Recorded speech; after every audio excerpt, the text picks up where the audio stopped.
সম্মানিত দিনী ভাই বোনেরা, আজকে আমরা আপনাদের সঙ্গে একটি খুশি সংবাদ শেয়ার করব, যা আপনারা দেখেছেন, জেনেছেন। আল জাজিরা রিপোর্ট করেছে যে তুরস্কের একজন যুবক, নাম না জানা একজন যুবক, সে তার বাড়ি ঘর বিক্রি করে দিয়ে গাজার উপত্যকার লোকদের জন্য সে টাকা বরাদ্দ করেছে, দান করেছে এবং নিজে গিয়ে ভাড়া বাড়িতে সে উঠেছে এবং সেই টাকা দিয়ে উপত্যকায় প্রায় 150টি তাঁবু নির্মাণ করা হয়েছে। উপত্যকাবাসীরা খুশি হয়ে সেই ব্যক্তিকে একজন দানশীল সাহাবী আবু দাহদা রাদিয়াল্লাহু তাআলা আনহুর সঙ্গে তার প্রতীকী নাম দিয়েছে আবু দাহদা আত-তুর্কি। আপনারা জানেন আল্লাহ রাসূল সাল্লাল্লাহু আলাইহি ওয়াসাল্লামের সাহাবী আবু দাহদায়ের কথা। আবু দাহদা, তার নাম ছিল সাবিত ইবনে দাহদা। আল্লাহ রাসূল সাল্লাল্লাহু আলাইহি ওয়াসাল্লাম মদিনা হিজরত করার পর তিনি দেখতে পেলেন সেখানে অসংখ্য খেজুরের বাগান রয়েছে। একজন এতিম সাহাবী, তার একটি খেজুরের বাগান ছিল। সেই সাহাবীর পাশেই আরেকটি বাগান ছিল, যে বাগানের মালিক ছিল আবু লুবাবা। এতিম সাহাবী চিন্তা করলেন যে আমি দুই বাগানের মধ্যখানে একটি প্রাচীর তৈরি করব, একটি দেওয়াল তৈরি করব, যার মাধ্যমে আমাদের বাগানটি আলাদা হয়ে যাবে, অন্যান্য বাগানের চেয়ে বাগান থেকে আলাদা হয়ে যাবে, একটা সীমানা তৈরি হবে। যখন তিনি প্রাচীর নির্মাণ করতে শুরু করেছেন, প্রাচীর নির্মাণ করতে করতে তিনি সামনে যাওয়ার পর দেখতে পেলেন একটি বৃক্ষ মধ্যখানে এসে পড়েছে, যে বৃক্ষের কারণে প্রাচীরটি সোজা করে সুন্দরভাবে নির্মাণ করা যাচ্ছে না।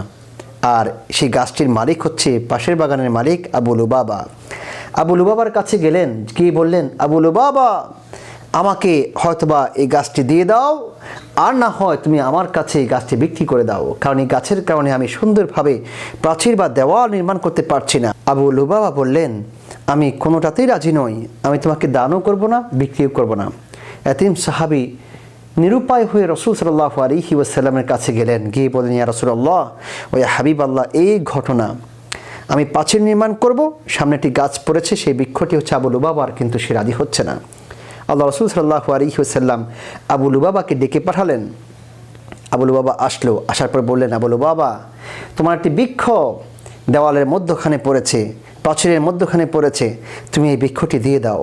আবু লুবাবা বললেন, না, আমি দিব না। আল্লাহ রাসূল একাধিকবার বললেন, সে রাজি হয় নাই। পরিশেষে আল্লাহ রাসূল বললেন, তুমি যদি তাকে এই বৃক্ষটি দিয়ে দাও, এর বিনিময়ে জান্নাতে আমি তোমার জন্য একটি বৃক্ষের জিম্মাদার হয়ে যাব। সুবহানাল্লাহ। তারপরেও আবু লুবাবা রাজি হলো না। সাহাবায়ে কেরাম বিস্মিত হলেন, উপস্থিত সাহাবীরা তাকিয়ে রইলেন। সেখানে আবু দাহদা রাদিয়াল্লাহু তাআলা আনহু ছিলেন। তিনি এগিয়ে এসে বললেন, ইয়া রাসূলুল্লাহ ওয়া হাবিবাল্লাহ, আপনি যে জান্নাতে একটি খেজুর বৃক্ষের জিম্মাদারের ঘোষণা করেছেন, এটি কি শুধুমাত্র আবু লুবাবার জন্য, নাকি যে কেউ এটির মালিক হতে পারে? আল্লাহ রাসূল বললেন, যে কেউ এটির মালিক হতে পারে। আবু দাহদা রাদিয়াল্লাহু তাআলা আনহু আবু লুবাবাকে ডেকে নিয়ে বললেন, তুমি কি আমার খেজুর বাগানটি চেনো? আবু লুবাবা বললেন, তোমার খেজুর বাগান চেনে না এমন কে আছে মদিনাতে? মদিনার মধ্যে সবচেয়ে সুন্দর, দামি, গুছানো বাগান হচ্ছে তোমার বাগান, যেখানে 600 খেজুর বৃক্ষ রয়েছে এবং যে খেজুরগুলো খুবই সুস্বাদু। বাজারে সবচেয়ে বেশি চাহিদা হচ্ছে তোমার খেজুর বাগানের খেজুর, এবং সেখানে বাড়িও রয়েছে।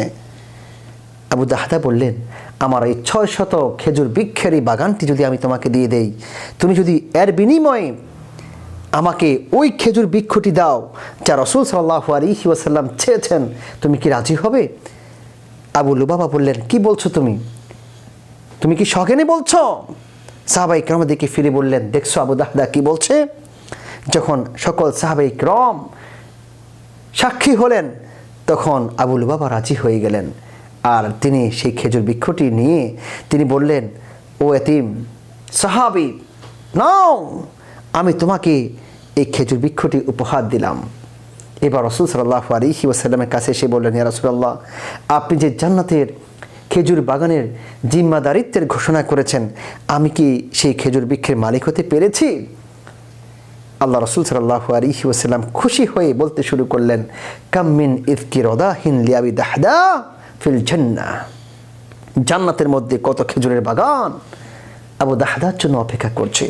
রাবি বর্ণনাকারী আনাস রাদিয়াল্লাহু তাআলা আনহু বলছেন, আল্লাহ রাসূল খুশি হয়ে এই কথাটি একবার, দুইবার, তিনবার নয়, তিনি এত বেশি উল্লেখ করেছেন, আমরা উপস্থিত সকল সাহাবীরা আশ্চর্য হয়ে গেলাম, বিস্মিত হয়ে গেলাম।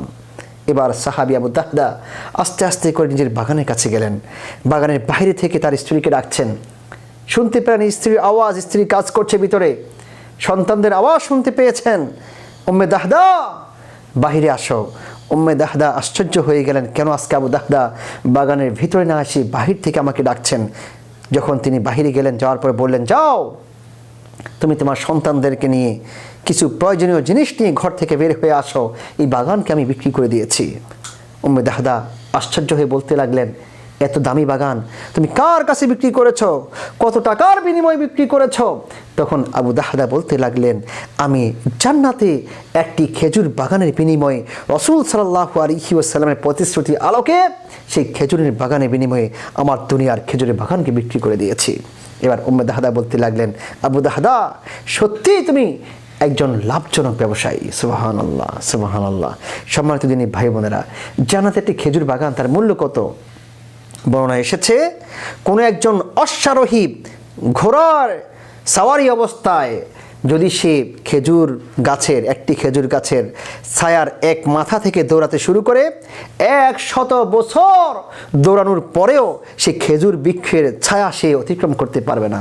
সুবহানাল্লাহ। তার মানেই হচ্ছে সে জান্নাতি। আপনারা জানেন রাসূল সাল্লাল্লাহু আলাইহি ওয়াসাল্লাম একটি হাদিসের মধ্যে 10 জন সাহাবীকে দুনিয়ার মধ্যে থাকা অবস্থায় জান্নাতি বলে ঘোষণা করেছেন, যাকে আমরা আশারায়ে মুবাশশারা বলি। আবু বকরিন ফিল জান্নাহ, ওমর ফিল জান্নাহ, ওসমান ফিল জান্নাহ, আলীউন ফিল জান্নাহ, এভাবে 10 জন সাহাবীর নাম ঘোষণা করেছেন। কিন্তু বিচ্ছিন্নভাবে আল্লাহ রাসূল আরও কিছু সাহাবীর নাম ঘোষণা করেছেন। যেমন বেলালকে বলেছেন, বেলাল মেরাজ থেকে ফিরে এসে বলেছেন, আমি জান্নাতের মধ্যে তোমার জুতার আওয়াজ শুনতে পেয়েছি। খাদিজার ব্যাপারে বলেছেন, খাদিজার মৃত্যুর পর আমি স্বপ্নে খাদিজাকে জান্নাতের মধ্যে একটি নিরিবিল জায়গার মধ্যে বসে থাকতে দেখেছি। সুবহানাল্লাহ। আর এই হাদিসের মধ্যে আবু দাহদাকে জান্নাতি বলে ঘোষণা করা হয়েছে। সুবহানাল্লাহ। সম্মানিত দিনী ভাই বোনেরা, উপত্যকার মধ্যে আমাদের অসংখ্য ভাই বোনেরা ঘরবাড়ি হারিয়েছেন, তারা নির্যাতিত, নিষ্পেষিত, সন্তান হারিয়েছেন, পরিবার হারিয়েছেন, সব কিছু হারিয়ে একটু তাঁবুর মধ্যে থাকার মতো জায়গা, আশ্রয় তাদের মিলছে না, খাবার পাচ্ছেন না, খাবার না পেয়ে গাজার একটি ঘাস তারা রান্না করে খাচ্ছে। আমাদের মধ্যে অনেক ধনাঢ্য ব্যক্তি রয়েছেন, অনেক ধনী রয়েছেন, আমরা সুন্দরভাবে জীবনযাপন করছি। আমাদেরকে আজকে সেই তুরস্কে সেই নাম না জানা যুবকের মতো এগিয়ে এসে আমাদেরকে দান করতে হবে, সদাকা করতে হবে এবং এই সমস্ত ভাইদের প্রতি এগিয়ে আসতে হবে।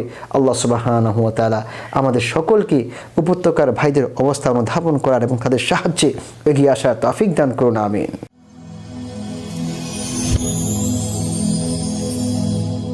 Rose TV 24. Enjoy by listening to the Holy Quran.